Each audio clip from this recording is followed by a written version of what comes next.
study and know on campus? On where? On campus. On campus? Oh, yes.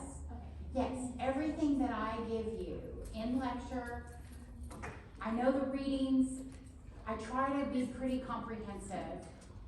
I'll have to look back and just double check everything and make sure that everything that I've touched on in lecture is enough information, but it may not be. My hope is that I provided enough links, and I know they all work, I know all the links work, but it's no replacement for the textbook, because the textbook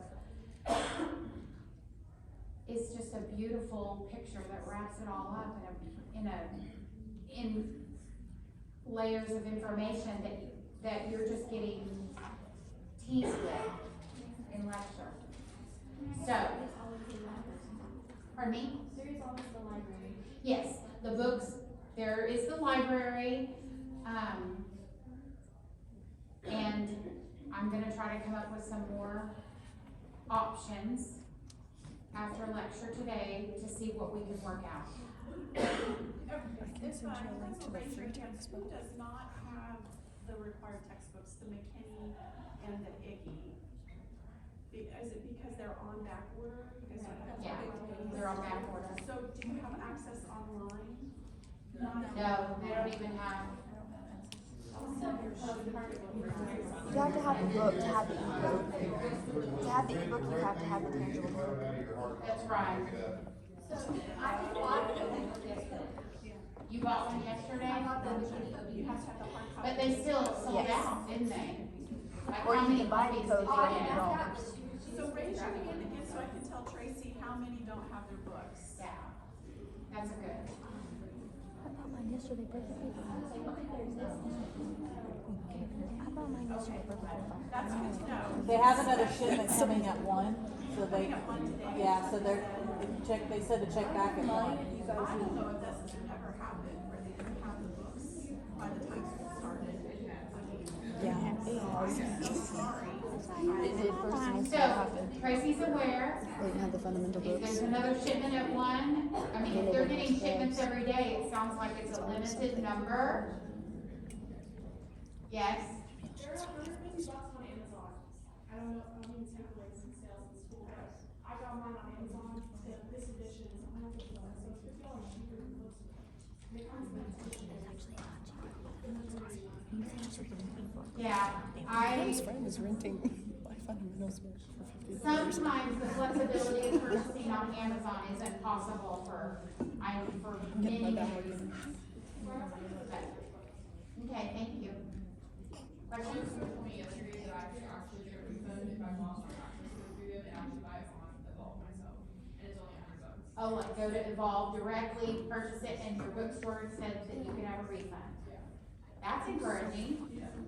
Okay, Sometimes they ask so there are some What do options. they, what's happening? Not ideal. Like, how do you not have a special test in 2 weeks?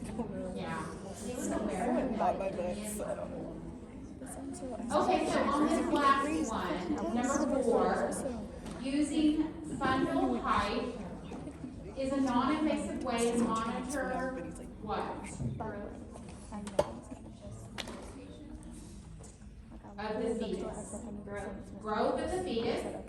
Heard that? That was loud. You have to speak loud. And it's usually done at every visit after 20 weeks gestation, but may have 2-week margin of error. And I already mentioned the 2-week margin of error, but yes. Little tricky activity there to make the expand brain. So match the expected psychological responses to pregnancy on the left to the correct trimester on the right. So maternal responses, the mother begins reading about fetal development and asks the nurse about prenatal classes. When do we think that's going to happen? Yes, A. But when I look at that first trimester, when can she also ask about prenatal classes? She might ask about them in A, but what happens between first trimester and third trimester? We get brain drained, like we forget everything. So she might ask again at third trimester about some last minute classes. But definitely fetal development should be right off the bat. What do they do when they find out they're pregnant? There's still those books, What to Expect While Expecting.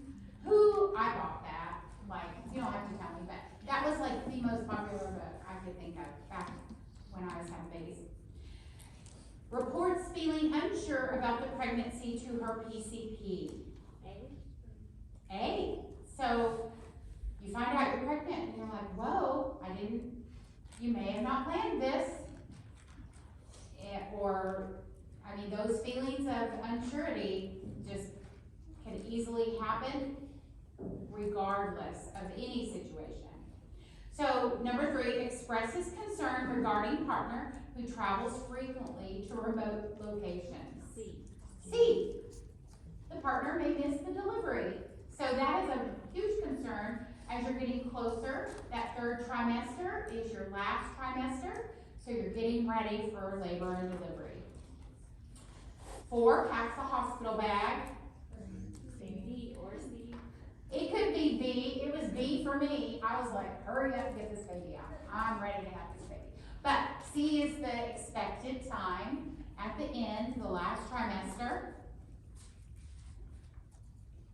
Ask the provider if she's normal to feel sad 1 minute and happy the next. B. Second trimester, those hormones, are taken off, aren't they? And so those emotional feelings just come and go for no reason. Discusses herself as a baby with her parents and looks at albums of herself and her partner. A or I would C. say, hey, they get excited. and Yeah, everything. A. Now, if she's super busy in life, or she can't believe she's pregnant, or she's in shock that she's pregnant, it may not happen till B, but mostly A. Hopefully, by the end of that first trimester, she's taking hold. But sometimes we don't even know that we're pregnant until already halfway through that first trimester. Okay, let's move forward. Now we're into normal postpartum. So, in normal postpartum, we kind of skipped, we did pregnancy, and now we're like, wait, we skipped delivery, didn't we? We did delivery yesterday, didn't we? So now we have normal postpartum, and we will get into delivery. I'm glad I chose this topic today, or this lecture for today, knowing that you didn't have your book, because this is the easiest content to really take hold. So, again, I can't tell you how sorry I am that many of you do not have your books. I'll have to move forward here. But I'm so glad that at the last minute, this content, I'm like, I need to do this. I need to present this, and I don't know why. Sometimes we have to trust our intuition as a nurse and move forward, don't we? And it works out better in the end. I can't take any credit for this, but normal postpartum, being pregnant, those are easy topics. I want to try to make this as digestible and yummy as it can be. Postpartum adaptation highlights those assessment pieces that we experience as a new mother after delivery. After delivery, we call that our 4th stage of labor or our 4th trimester. But in the postpartum period, we're so happy to finally deliver this baby. And we talked about yesterday how to do a fundal massage, but how do you find the location of the fundus? I don't think I mentioned that. I focused on that immediate laboring and delivering mama and didn't really talk much about postpartum. And so when you think about after having a baby, we think about the top of the fundus, the baby delivers, what happens to that fundus? It lowers a little bit. So to find the top of the fundus, we would go to the belly button of our patient with gloves on, And I don't know who I told somebody. Cause, I like to talk about supporting the fundus, and if I didn't say this, I'm telling you now. You support the fundus with your the bottom of the fundus, which is above the pubic bone, or the bottom of the uterus, above the pubic bone, and then the top of your hand, your dominant hand, goes straight to the belly button to find the top of the fundus. So that's how you locate your fundus. Now, sometimes what happens if we find the uterus off to the left or to the right? What does that tell you? The bladder's full. And I did talk about, and I think Sandy helped me too, Instructor Teal. She talked about the bladder can sometimes, a full bladder can impede that laboring process and that be in the way of that fundus from firming up immediately after delivery. If we have a full bladder and it displaces that uterus and we find the uterus way off on the side of our patient, then that would put her at increased risk of hemorrhaging or heavier bleeding than what's normal and what's expected. So location of that fundus and how firm that fundus is very important. So if we find it above the umbilicus and over to one side, that's not good. We want to find it below the belly button, and it should get smaller and smaller each day that we take care of our patient. Because that uterus is involuting. It's getting smaller and harder. It starts out the size of a lemon and it ends up like big. So it's gotta go back to that size of a lemon, doesn't it? But it takes time. It takes how long? 6 weeks at least, if not more, depending on the tone of that patient. So what else are we gonna check? Assess her vital signs. So if she is bleeding a little bit heavier than what I like to see, there's multiple reasons. We talked about several of them yesterday. What happens to her heart rate? It increases. That's right. What if she ends up with an infection of some sort, either in her urinary tract or, we hope not, in her uterus? But if she has an infection, what does that do to her vital signs? Yeah, it throws them all out of whack. Yes, blood pressure can go up. Yeah, definitely. So we want to look at vital signs, amount of color and lochia. So what is lochia? When I say that word, what comes to mind?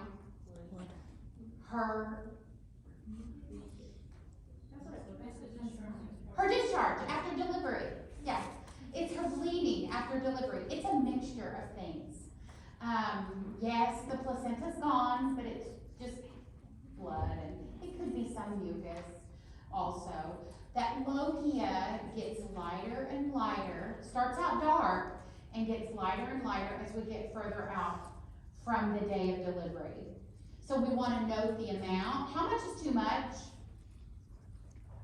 If it's a pad. 1 pad an hour is a lot. We call the doctor for 1 pad an hour. So if Specific like ml, do you remember? well, we do, and you'll see this if you have a hemorrhage that your patient has a hemorrhage. You'll see the nurses weigh everything right after delivery for a hemorrhage delivery. So they'll put a pad on there. We have a cheat sheet which tells us our pads, and when we get new products for different brands, we have to re-weigh everything and make new cheat sheets. But we've got a hemorrhage cart, and on that hemorrhage cart is our weights of our blue pads, which turn peach. Sometimes they're peach, they're not all blue, but I call them blue pads. And they're all different weights. So we weigh the product that we use for our patients dry, like a peach pad. How much does it weigh? It's 20 grams. So if she's hemorrhaging and this peach pad with blood on it is 100 grams, then how much blood loss does she have if it weighs 20 grams dry? 80. She has 80 grams of blood loss. So, did I answer your question? I was just saying, like, I asked if there was a specific ML. Oh. Like, but you said just a full pad, and I guess that varies. Yeah. Right? Yeah, cause there's regular pads, whatever we're using for her, yes. Breast size and symmetry, why do we wanna know her breast size and symmetry? Engorgement. We wanna see if her milk's increasing, and when does it increase? Around the 3rd day. It could be sooner for some patients. Anecdotally, I can't base this on research, only on my experience, I see healthier patients with a milk volume increase before that 3rd day. So when they're healthier, it seems like their body transitions post-delivery a lot faster. So she may or may not be breastfeeding. We would still want to know, even if she's not breastfeeding, we still have interventions we want to talk to her about. If she doesn't want to breastfeed, that's her choice. She's choosing to bottle feed. What do we want to teach her about? How to prevent an infection in her breast, because her milk is still going to come in, isn't it? It's still going to increase. It actually came in at 20 weeks, didn't it, when she was pregnant? You start making milk way in the 20 weeks of pregnancy. So we know whether she chooses to breastfeed or not, her milk will increase. Well, we want to avoid any infection in her body, and that includes her breasts. So we would tell her to wear good firm support, wear ice packs, no stimulation to cause that milk to flow. The more you make the milk flow, the more you continue to make it. It's supply and demand. Like, empty the breast, you make more. Empty the breast, you make more. So, signs of nipple trauma, we would assess that. Because if she is choosing to breastfeed, or let's say she's choosing to pump, we need to assess her pumping, don't we? Because what if her pump pieces do not fit properly for her size of nipples? Women's nipples come in all sizes. I've seen it all. There's no two alike, I promise. Not even your own. Yeah, not even your own. So pumping technique and pumping supplies are, you buy off the counter, and who knew you need a specific size? Yes, even pumping, bras and support, all of that goes along with pregnancy. Your doctor tries to give you that education, your PCP or your midwife, whoever you're choosing to go to for your pregnancy. They try to give you that information, but I can't tell you how many moms come in with a sports bra on, and I think if you really want to breastfeed, that might be too tight. Because what if sports bras are not appropriate, aren't they? But we don't want to hurt her feelings. She might have spent a lot of money at Lululemon. But we want to be able to tell her the nursing side. If it's too tight, that could put you at a risk of not bringing in a full milk volume. And you'll catch little snippets from the nurses on their education. We do a lot of teaching in the OB world. So if it's too loose, it's not very supportive. And if it has underwires, what can that happen with these mothers that are bringing in milk for breastfeeding? Underwires can do what? Clog those ducts that go up under the arms, because those milk ducts go all the way up into the armpits. What about inverted? That's right. If we have inverted nipples and your baby doesn't suck a rag dry, they may not be able to pull out that nipple to be able to stimulate a suck. So we can pump instead? You can teach the mother to pump, yes, to help pull out that nipple. Now, some babies can do it naturally. The nipple is used not, we don't nipple feed, we breastfeed. So I always explain to my new mothers that even with inverted nipples, your baby could still latch because they're latching to the breast. And as they suckle, they might just sit there and not notice suck. Babies suck by reflex. And the top of their roof of their mouth is a reflex that causes them to suck. So baby may latch but may not suck because you don't have a nipple to stimulate that reflex in the roof of the baby's mouth. So I just encourage a mother to keep trying and keep rolling the nipple out, using equipment. You may see your nurse pull out a little plastic nipple shield and show the mother how to place it on properly so that the baby can get its suck reflex stimulated. So once something touches the roof of the baby's mouth, it will suck properly on the breast. And that's how we breastfeed in a short synopsis. But hopefully you'll get to see your mother breastfeed, one of your patients breastfeed. Just ask permission. If baby's ready to eat, and you know baby's ready to eat, ask the mother, do you mind if I watch the baby latch? I've never seen a latch before. Or tell your nurse, I've never seen a baby latch before.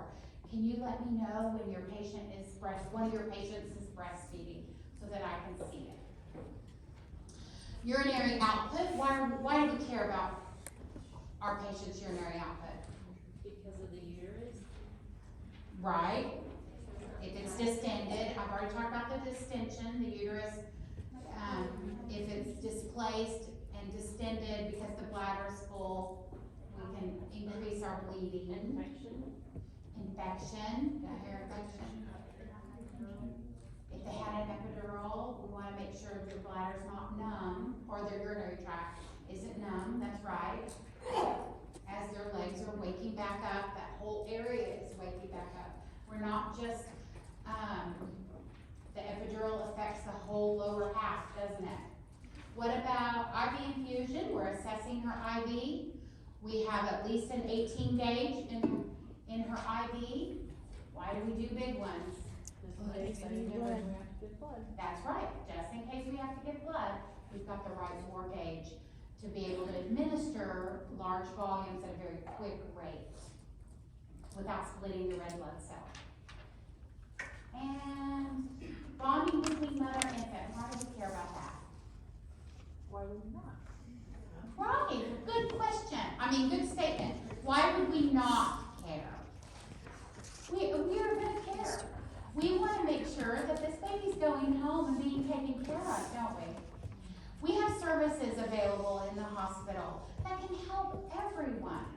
And it's just a matter of a phone call. Keep your eyes open. Who likes to ask for help? Not me. I'm proud. And I don't think I'm in the minority either. I know that because I'm a nurse, I'm gonna try to take care of it myself first. And we might notice, even though we're not mothers or we've never had a baby, but if we see a patient struggling with something, either feeding herself while she's feeding her baby, we need it. What kind of support? Ask her, who do you have at home to help you? I noticed the baby was up all night. Every time I peeked on you during the night shift, we try to promote sleep, but does it happen? Mm-hmm. So ask, who's at home to help you with your baby? The baby's up all night. That's normal.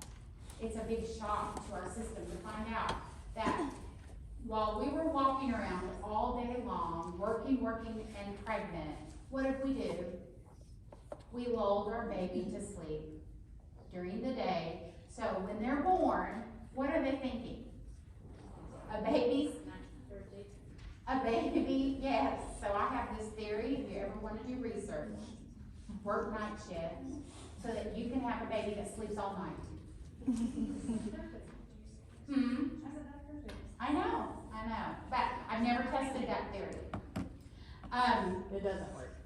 Oh, it doesn't I work. worked nights the whole time I was pregnant with my son, and he was. Babies are gonna do what they're gonna do, aren't they? He was a night out, and still a night out. When I got up at 6, she was still on this. It's amazing. But typically babies generally do not sleep, you know, when we're used to sleeping. Okay, so when we look at the nurse caring for this primipara, what do I know about primipara when I say that word? It's her first baby. Yes. JR are these initials, so we're on a different mother. She's 8 hours post-vaginal delivery. She had an uncomplicated pregnancy and delivered a healthy baby girl weighing 3,300 grams. During delivery, JR experienced a second-degree laceration, which was repaired. She rates for pain a 4 and reports swelling in her perineum. Use an X to indicate which interventions to improve her comfort are appropriate or not appropriate at this time. So are we gonna administer hydromorphone IV? No. No. Typically, what is the med for pain that may be on her order set? It could be Percocet. She could have Motrin after delivery, couldn't have it before. It could be a Tylenol. So there will be options on her order set for her pain relief. 4 is, how do we know a 4 is tolerable? Can we assume that? Do you remember when you assess pain, what do we need to ask? What questions do we need to ask? What pain rate is tolerable? I gave you those keywords. I give everything away. Can you tell? Yes. What level do you start feeling unhappy? You know, there's some hospitals have faces on the board. Be looking at the whiteboards in the rooms. I try to just ask my patients very first thing when I go in to do their head to toe. What level of pain can you tolerate? 10 being the worst pain you've ever felt in your life. She'll go, oh yeah, like delivery without an epidural that I couldn't have, or you know, something like that. That was like a 15. That's off the scale, a delivery, for some women, isn't it? But it may not be that for me. Like, your pain level's different than mine, isn't it?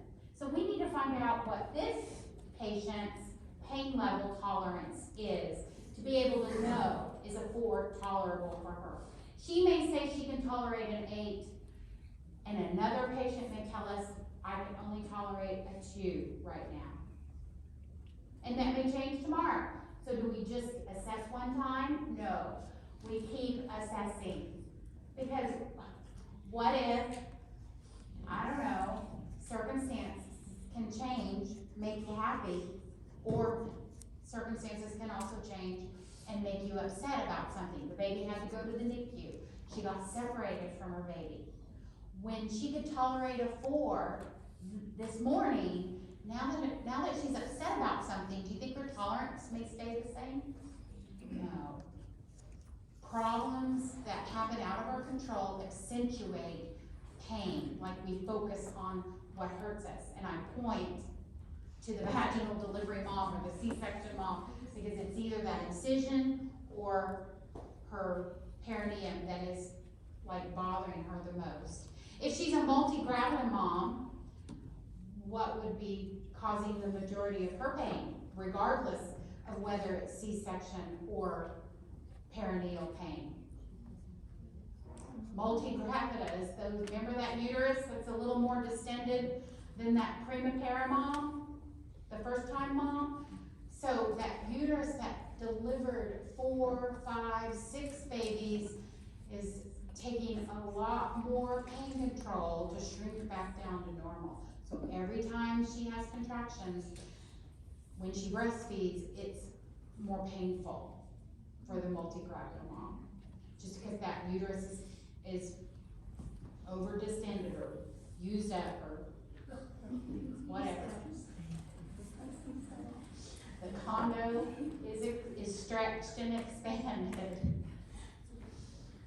So, we're gonna apply ice packs to the perineum. Yes. Ice the first 24 hours. Heat after 24 hours. Now, we teach a mom to do warm water, front to back rinses every time she goes to the bathroom. But for the first, and then put on a new ice pack the first 24 hours. So after that 24-hour period, we're gonna teach her to do sitz baths possibly, or continue the warm water. If she doesn't have a sitz bath in the hospital, you can encourage her to use a sitz bath at home. We don't recommend tub baths at all, but you can purchase them. I mean, they help for a mother who's had stitches. So if she's had a episiotomy repair, or a laceration repair, or her tear is repaired with stitches, what does a sitz bath do? A sitz bath is warm water that flows into like a little bowl that you put into the toilet, and then it flows out the back so it drains into the toilet. But that warm water helps with the healing of those stitches. When stitches heal, let's say I have a stitch on my arm, and as it's healing, what do I notice about my incision? They're dissolvable, and so I don't see the stitches as much, do I?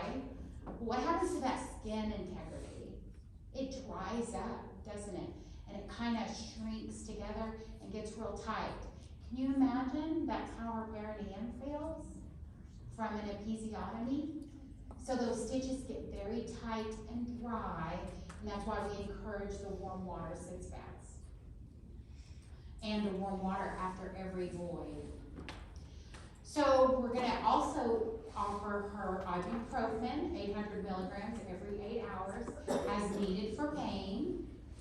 What about the next one? Teach patient to use spray bottle filled with warm water. I already told you that. See, I gave you everything you need to know. And you'll see those little warm water bottles. So they're just clear plastic bottles in the bathroom. If you ever have to take a mom to the bathroom, what's the first thing you're gonna ask her? Can you get up out of bed? Or can you still feel your legs? Oh, I didn't have an epidural, I'm fine. Okay, we'll sit on the side of the bed, and then what are you gonna ask her? If she feels dizzy. Are you dizzy or lightheaded? Because I don't want her getting up and falling on me if she's dizzy or lightheaded. So she's fine sitting there, no dizziness, no lightheadedness, and she didn't turn pale in her face. And then you can walk her to the bathroom. Do we walk beside her, or do we put one arm under her? I let them, like, you know how you escort an old lady across the street? That's how I help my moms. Even though they say they're stable, I don't trust them at all. So I help them to the bathroom. And then once they're in there, you'll see the little water bottles and all the things that you can teach them how to take care of themselves. And if you've never had a baby and you've never taught anyone, listen to your nurse first and learn her style, and then you'll figure out your style and how to teach your patient. Encourage the patient to sit slightly to the side. That helps in bed when she is flat sitting on those stitches. It's very painful. So if you roll up a towel and put it under one hip, that relieves her pelvis at an angle so that there's no pressure on those stitches. We don't use pillows anymore, do we? Those little donut pillows, what happens with donut pillows? Yes, you sink in the middle and retain fluid, and it increases swelling where we don't want swelling to be increased. So you'll see patients bring in those donut pillows, and I say, don't use it, let me give you a towel, and here's why. You wanna make your swelling worse? Go ahead and use it. But for now, that isn't the right tool to use. So the donut pillows that's just the old research that we don't practice anymore. And then the warm sitz bath. I've already explained the sitz bath to you. So they have them they used to have them in the hospitals, but nurses sometimes forget that they're available on the carts of supplies that we can give to our patient, so she doesn't have to stop at Walgreens to buy one. So if you know she has a 4th degree or any type of stitches, a tear usually is without repair, heals naturally on its own, and she may not need a sitz bath, but those 2nd, 3rd, and 4th degrees, they need a sitz bath. And so just ask the nurse, where's one? Can I go get one for our patient? You won't see very many nurses pull them out. But I wanna tell you, you can teach your patient how to use it. And you can go get one, or you can, ask the tech to get you one. Any questions about our assessment pieces? So let's look at her, oh yeah, let's fill in the blank. So this is NS. This is after her recovery in labor, and she delivered 6 hours ago and has voided 1 time since delivery. How do we get someone to void when they say they can't feel? Maybe they had a Foley for a C-section and had a general anesthetic. That Foley can numb the urinary tract, can't it? Doesn't have to be an epidural that numbs the urinary tract. So how do you help someone or teach someone to urinate, to void? There's some tricks. And you may hear your nurse say, stick your hand under warm water, blow like you're blowing through a straw, that relaxes the pelvic floor. That can help her. But even hearing water trickle in a sink, and nowadays we have to stick our hand under there to make it trickle, don't we? So those tricks of the trade can help a patient to urinate or void. So, because she doesn't know blowing through a straw relaxes her pelvic floor, but now you all know. You're gonna have things that maybe your nurse may not remember. Okay, next one. So complete the next steps in your assessment by filling in the blanks below. First, you ask NS to empty her what? Bladder. To prevent displacement of her uterus. To assess her fundus, you assist NS into a reclining position, laying back. I lay my patients back flat. I don't know why, I just do. With her knees slightly flexed. So next, apply. Well, I would put gloves on, yes. And Well, it says option number 3, so I'm like gloves, gown, or eye protection. yes, you may need all 3, absolutely. What if her bladder's full and you don't know that it's full and displaced, and you're poking around, massaging her fundus or trying to find it? Takes 2 hands to do it, by the way. You're doing this, and her bladder's full, you could shoot urine up into your eye. So, I have a pair of fake glasses that I wear all the time. You know, they're not real glasses, just because I don't wanna go put on my eye protection. I do that on the airplane too. So if you ever see me with glasses on, it's because I'm wearing fake glasses for eye protection only. I bought them just for the hospital. So in a clinical setting, if I'm wearing glasses, you know those are my little eye protections. So we're gonna wear gloves and lower the perineum pads to observe her lochia, because can you see, like she's got mesh panties on. We give underwear, like, to our patients that deliver a baby, because we don't want them to soil their own, and they're changing their pads so much. We give them these, they're called mesh panties, and they're white. They're like worthless, but let me tell you, they're wonderful, because they hold everything in. They're granny panties, but they're mesh. So you have to lower all that, like pull it out and take a look-see, because how can you assess her pads if you don't look? How can you assess her bleeding if you're not massaging with gloves on? And those pads are in the way. So you kind of need to, I need to do it all at once. You'll see what I'm talking about when you get to clinical. But I think I'm painting a picture. I hope I am. Am I painting a good picture? If you haven't had a baby, it's hard to imagine. So, just don't be shocked when we don't ask permission to do all that as an OB nurse. Sometimes if we've labored our mama, we forget the permissions. And as a student, I want to reinforce to you, I mean, I'm an experienced nurse of 35 years. I do forget my permissions because they signed a consent when they came in, and I'm going to deliver good care. But as a student nurse, you're invited in. You're a guest, an honored guest, because believe me, every hospital wants to recruit you. So if your nurse hears you say, do I have permission to check your bleeding and to massage your fundus to make sure you're firm?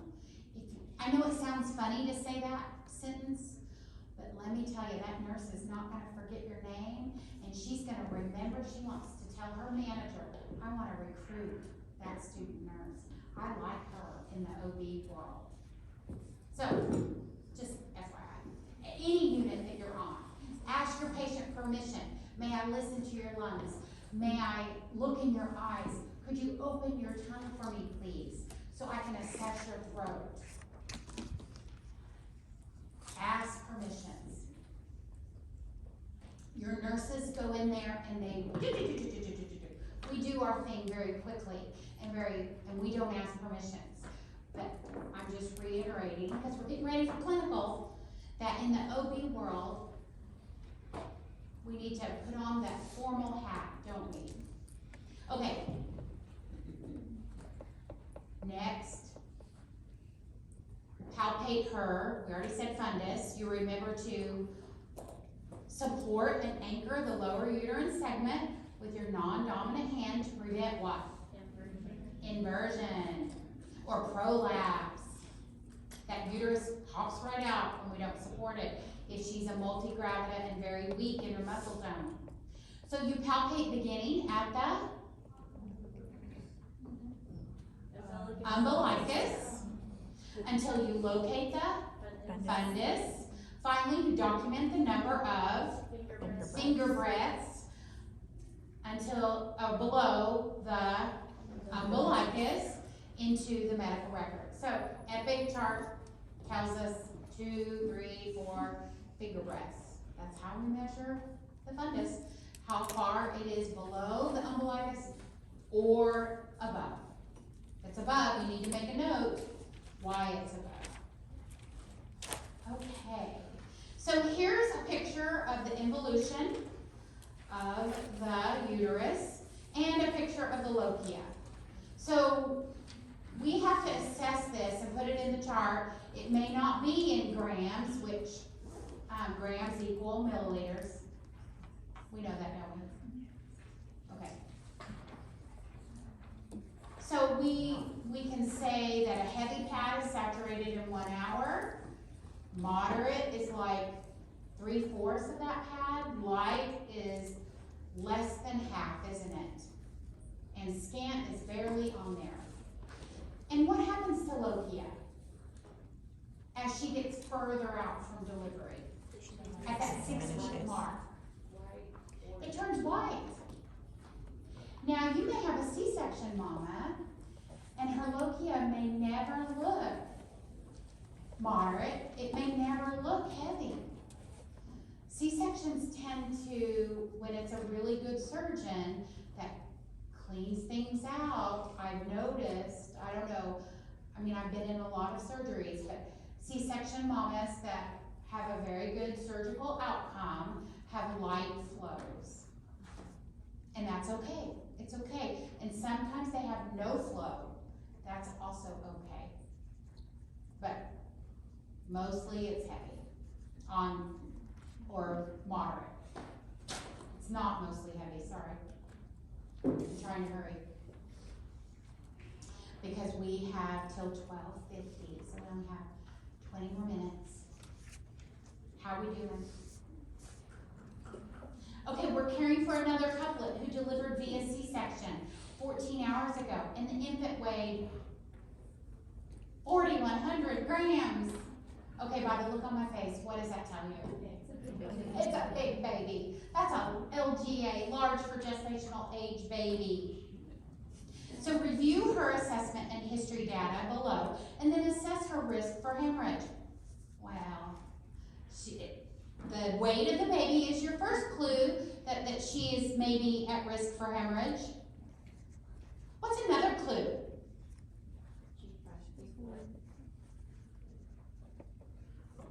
The multigravida? The gravida 5, para 4? Yeah. What's that tell you? Uterus has been distended quite a few times. How about, what else? Those cesarean deliveries. 3 of them. That's a lot of C-sections. 1 operative vaginal delivery. An operative vaginal delivery. What does that tell you?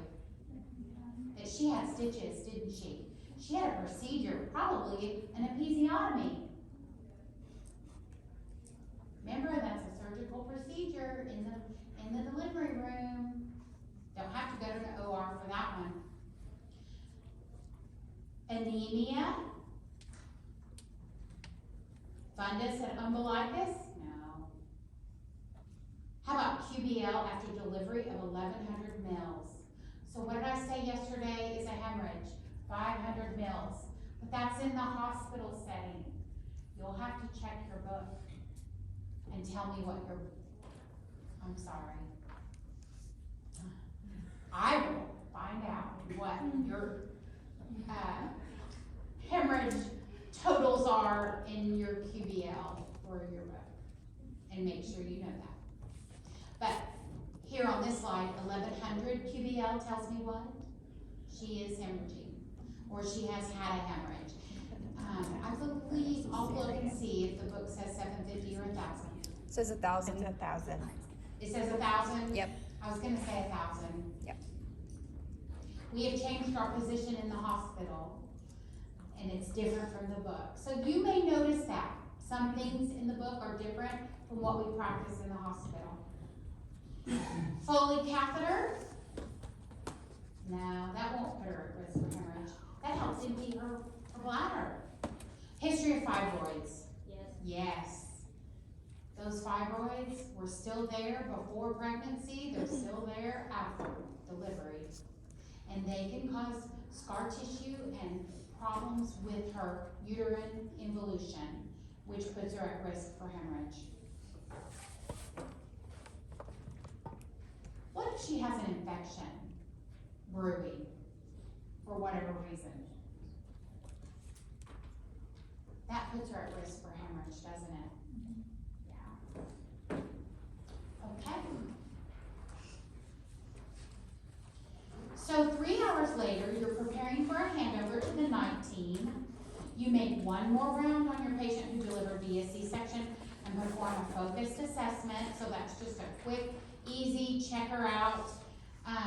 You look at her catheter is now, well, her catheter is now discontinued. She's tolerating clear liquids. Based on findings, let's figure out what requires additional follow-up by the next nurse. Because obviously, if we're getting ready to end our shift, can we do everything before we give handoff? No. That last assessment, we're following up with the care we delivered all day long. We're making sure, before I give everything away, let's take a look. Tell me what are the things that requires follow-up for the next shift? Fundus displaced to the right. Yep, fundus displaced to the right. Peripad saturated. Yeah, but look at that. Before. What's 37.4? 99. So her temperature, maybe she's not hydrated, I don't know, maybe she's not drinking, maybe something's starting to happen, but that would clue me that maybe we're off our baseline a little bit. The peripad that's saturated with blood, well, how much blood? I wanna know. And then her right calf is red and swollen and painful to touch. Suggested infection. A DVT, deep vein thrombosis. if she was in stirrups for a long time, and I didn't talk about this yesterday, she's immobile because of maybe several reasons. Being in the stirrups and pushing for 4 hours, or she had an epidural. How long does an epidural take? And you're immobile for that length of time. You may get it when you're 5 centimeters and they keep pumping you and keep you numb till you deliver, and it's 10 hours later. So your legs have been immobile all that time. So what does that set you up for? Deep vein thrombosis. Anytime we have immobility, our patient is more at risk. So, before we move to psychosocial care, which we talked a lot about already, some aspects to it, but there's a pretty little bow on that package of psychosocial care that I have to explain. But do we have any questions about the postpartum care? The assessment pieces, the things we're looking for? Would you question the pain 2 out of 10 after just having a C-section? Yeah. Like, I mean, would you be like, okay, are you just trying to tough it out, or, you know? It would just depend. If I gave her no pain medicine, what hour is she in her C-section? I mean, I guess she would still, you know, I know they do lidocaine injections too, so. Yeah, it depends on multiple factors. Okay. So, if she got Duramorphin or epidural, if she even had an epidural for a C-section, sometimes they do spinals, and that's another lecture that I'll get into on her pain control. There is a product that we can put into her spine that gives her 24-hour pain relief. But if she's 2 days out for the C-section and we're making her walk and move and she didn't take anything this morning, yes, I would question it. I'm like, what's up with you? What are you doing? Well, a C-section is very painful. It's 2 layers of muscle. I had a cardiac surgeon tell me, because I thought a chest incision was very painful because the bone had to be cut open, and he said, no, a C-section is more painful than a cardiac heart surgery. And this was a cardiac surgeon telling me this. And I'm like, how do you know? You haven't had. But he did say, anatomically, there's 2 layers of muscle that must be cut open to get to the baby in a C-section. So, and if we count the uterus, there's 3. Because we cut the uterus, don't we? To get that baby out. So when we talk about psychosocial care, becoming acquainted and with our babies and bonding and attachment, what theorist comes to mind? Have we ever heard of a theorist for bonding? Rubin. Rubin is the theorist. R-U-B-I-N. So we're going to write that up so that you can read it later. But Rubin talks about maternal role adaptation. The mother goes through 3 phases of adaptation: taking in, taking hold, and letting go. In a taking in phase, the mother repeats over, I can't believe my delivery was this. I can't believe I pushed for 2 hours. Oh, Susie, did you get an epidural too? I was so happy to get an epidural. You hear your patient talk and talk and talk about her experience. And it's her 4th baby, and she talks about it like it's the first time she's ever had a baby. And that's normal. That's the taking in phase. She's supposed to be regurgitating everything that's happened to her in the last 24 hours. And it's about 24 hours of that she takes in what's happened, the baby's finally here, that she starts to take hold. And then taking hold is that shift between less about me and more about the baby. And the taking hold phase is that, think of it as that transition where I'm gonna focus more on my baby and start doing these things for myself. So when we have a mother with a C-section, do we think her taking in phase that she didn't plan the C-section, do you think her taking in phase is gonna only last 24 hours? No. Is she ready to take hold at 24 hours? No. So keep in mind these 3 phases based on the type of patient that you have and the situation that has occurred. So let's say it's her first baby, she didn't plan a C-section, or didn't plan an episiotomy, she didn't even plan on having an IV. She just wanted to come in and deliver naturally, but that didn't happen. Too many things went wrong, or were at high risk. I don't want to say wrong, because being in a hospital is supposed to be the safest place to deliver a baby. We take safety very serious in a hospital.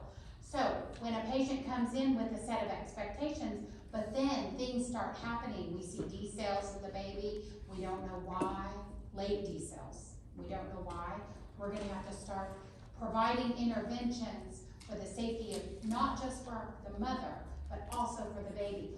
So a whole bunch of things can occur that you will see in your clinical rotations that the patient does not expect, that has to learn to accept, and it will delay her going into her taking hold phase.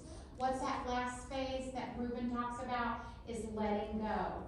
It's when she acknowledges that what happened, I didn't want to have that C-section, but hey, I've got to get dressed, I got to get up, I got to be discharged, I got to go home, let's call Aunt Susie, make me those meals, because I'm not going to stand on my feet and cook. Here's the reality. Yeah, they face that reality. So that is your letting go phase. And then at the bottom, becoming a mother is related to your reading, and I'll give you these page numbers.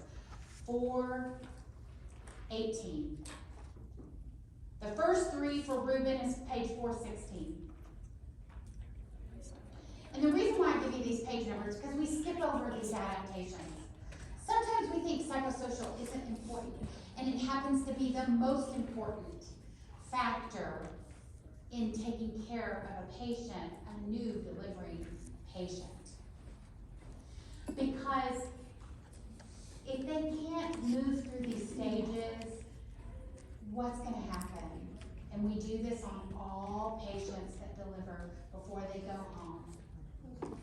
They can experience with fluctuations of their hormones. They can experience postpartum depression. Every patient is at equal risk for that condition. And postpartum depression that is not treated or supported or helped, every patient that's not helped in understanding why that's happening to her, it can turn into what? Psychosis, postpartum psychosis. And that's where our patient and our newborn is at risk. I mean, they're both very high risk, but sometimes we do a scale, I think it's called an Edinburgh scale, postpartum depression screening. I think the nurses don't call it by the real name, so they'll just call it the postpartum depression screening, or in EPIC it's labeled something, where we have a mother tell us how she's feeling, and we have her answer these 10 questions, and these questions are pretty standardized, and it gives us a number in EPIC that tells us she needs a social service consult, or she needs to talk to her doctor needs to get her set up with some support before she goes home. So we do that postpartum depression screening. So becoming a mother is related to role attainment as defined by Mercer, M-E-R-C-E-R is that theorist's name. And in role attainment, there are 4 stages that a mother will go through in becoming a mother. Anticipatory, a formal stage of birth. So you can think of it anticipatory as prenatal, formal stage of birth, and informal learning, that's postpartum in the hospital. I'm learning how to take care of myself and my baby. And the last stage, personal everything comes together. I've resolved all my disappointments. I'm able to take care of myself. I'm able to take care of my baby. I have harmony and order in my world. Because having a baby rocks your world. It can be the happiest day on earth. It can also be the saddest day on earth. Because every patient is different. And we have to respect all family adaptations and cultural influences that all like affect her recovery. Because we're all different, aren't we? And we all have a different set of expectations.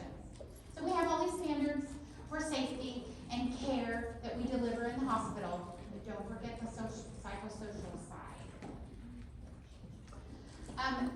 Family transitions include our significant other. It may include other children, siblings of that baby, and it can include grandparents.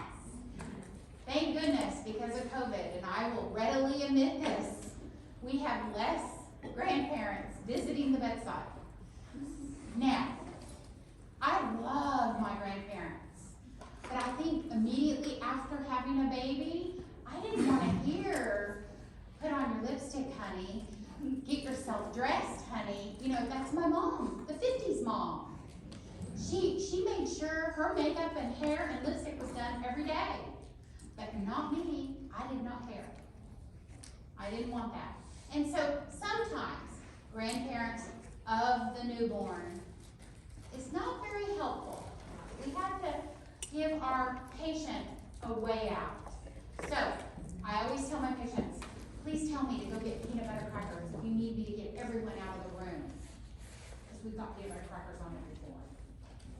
And they will say, oh, they'll call me and they'll say, can I have some peanut butter crackers?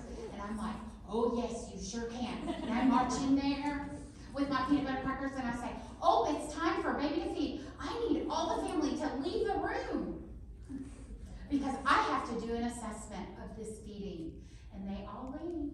They do what you say because you're the nurse and you're in charge. And you speak with authority when you walk in there. Don't you want a nurse like me? You do. So, we talked about screening for perinatal depression. And as we come to the end of this lecture, when can this family be discharged? When the mother has no complications, labs and RH are resolved, she's not anemic, so much so that she can't stand without being dizzy. If she loses 3 points in her hemoglobin, she probably needs blood. A 3-point drop is our rule of thumb. Her RH has been dealt with, so if she needs Rogaine, the lab's going to call us, or we're going to check on it if we see those blood types of O negative and baby positive. We're going to call and say, did we do a screen, or an RH screen? We're not going to let her go home until we know she's been given her Rogaine.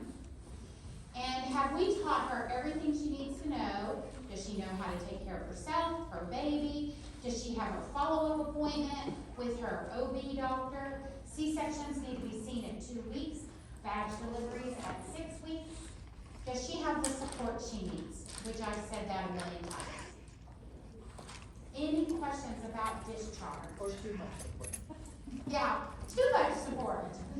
Yes, you would not believe how many new parents do not want to turn away visitors. And I tell them, put a sign on the door, schedule, like, aren't we all tech savvy?